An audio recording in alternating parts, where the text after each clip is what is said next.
Shalom saudara yang dikasihi Tuhan. Apa kabar saudara? Doa saya saudara dalam keadaan sehat, kuat, serta berlimpah-limpah dengan ucapan syukur. Firman Tuhan datang kepada kita hari ini. Cara Tuhan menjawab doa kita. Sebelumnya marilah kita berdoa.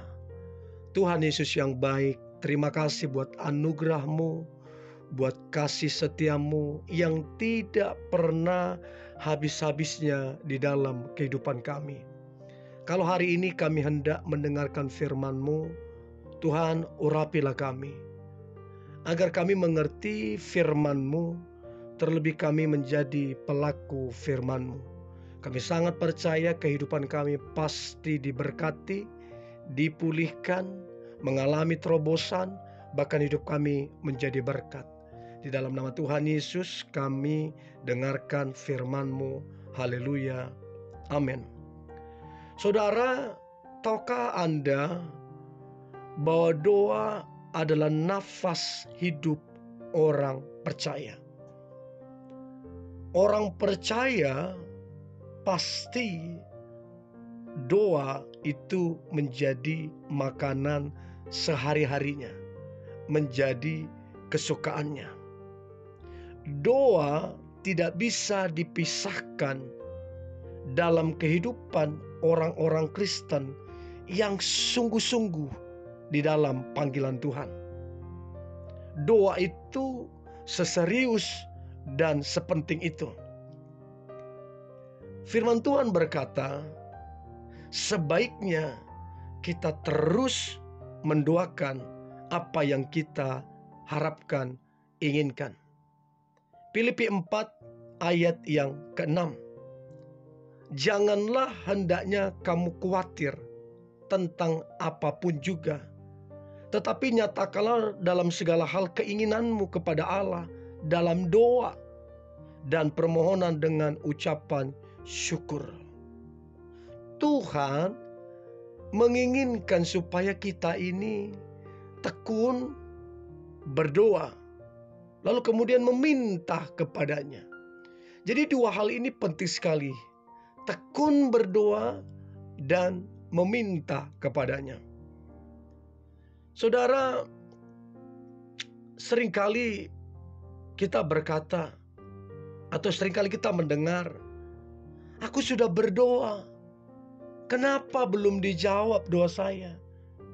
Kenapa Tuhan tidak mendengarkan doa saya? Sering ini kita dengar, bahkan mungkin kita pun mengungkapkannya atau menyampaikan hal demikian. Saudara, ada satu cerita yang ini penting untuk kita ketahui.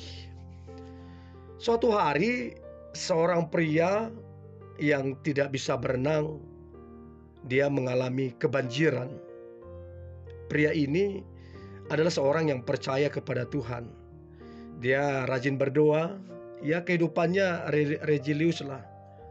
Nah, karena banjir makin tinggi hingga mencapai pinggangnya, pria itu berdoa kemudian meminta pertolongan Tuhan. Maka apa yang terjadi saudara? Tak lama kemudian datanglah regu penolong yang mengendarai perahu karet. Lalu berkata begini, ayo lompat ke sini, kata mereka. Namun pria itu menolak karena percaya Tuhan sendiri akan menolongnya. Lalu apa yang terjadi saudara? Perahu itu pun pergi. Lalu kemudian air itu terus naik hingga setinggi dadanya. Dia pun panik dan ketakutan. Pria itu berdoa lagi. Kemudian datanglah regu penyelamat kedua, menyuruh dia juga naik ke perahu karet. Sekali lagi pria ini juga menolak. Dia berkata, tidak apa-apa, Tuhan akan menolong saya, katanya. Nah saudara, ketinggian air itu kemudian sudah mencapai dagunya, mencapai kemudian hidungnya. Nah pria ini terus berdoa hingga datanglah regu penolong yang ketiga yang menggunakan helikopter. Namun dia tetap si pria ini bersikeras menolak dengan alasan Tuhan pasti menolong. Apa yang terjadi saudara? Akhirnya pria ini pun meninggal karena dia tenggelam. Dalam perjalanannya akan bertemu Tuhan, lalu ia bertanya.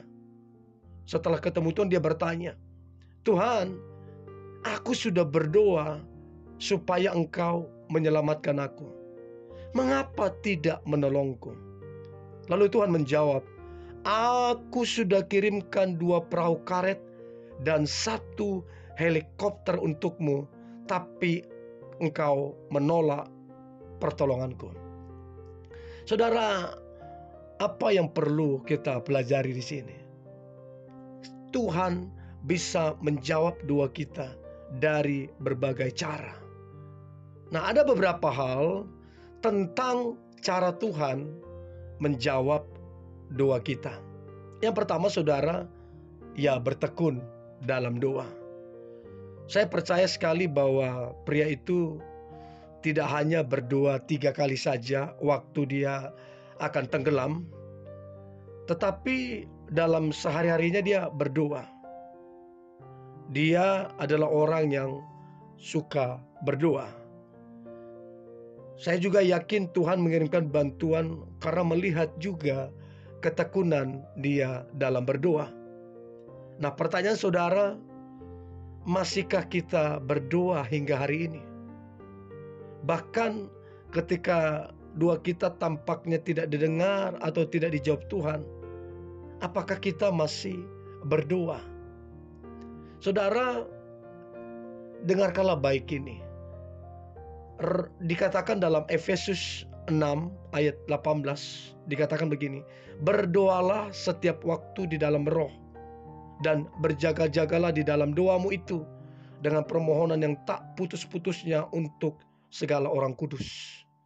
Nah, kemudian saudara, yang kedua tentang cara Tuhan menjawab doa kita. Yang kedua adalah Tuhan bisa datang lewat berbagai hal. Kalau tadi pria itu ditolong oleh orang-orang lewat perahu karet, pertolongan Tuhan bisa datang demikian. Jadi saudara, jangan batasi cara Tuhan menolong kita. Bahkan dari anak kecil kita bisa ditolong. Tetangga kita bisa menolong kita. Orang lain Tuhan bisa kirim untuk menolong kita. Siapapun Tuhan bisa kirim untuk menolong kita. Nah, yang menjadi masalah saudara, kitanya yang kurang peka. Kitanya yang gak bisa menilai.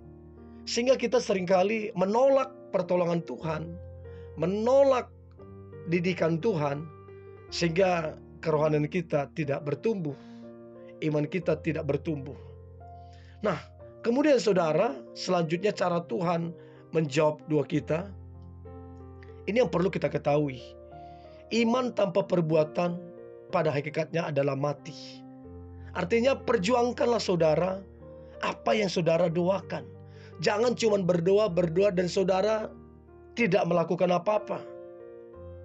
Jadi kalau kita mau sungguh-sungguh percaya, beriman, ya kita harus ada tindakan-tindakan nyata. Kita nggak bisa hanya percaya lalu tidak ada tindakan.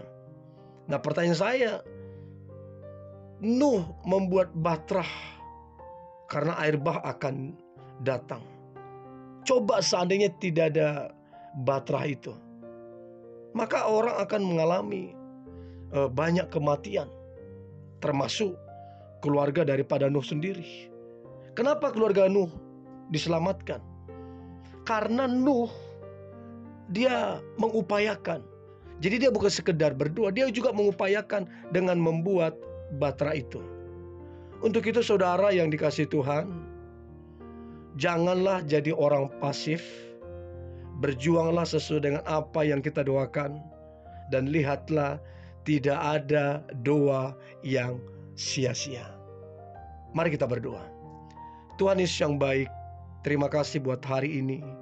Kami bersyukur punya Tuhan seperti Engkau. Engkau adalah Tuhan yang menjawab doa kami. Engkau punya cara yang tidak terbatas. Untuk itu kami harus mengenal Engkau supaya kami mengetahui jawaban doa kami. Di dalam nama Tuhan Yesus, umat-Mu mengalami jawaban doa yang daripada Tuhan.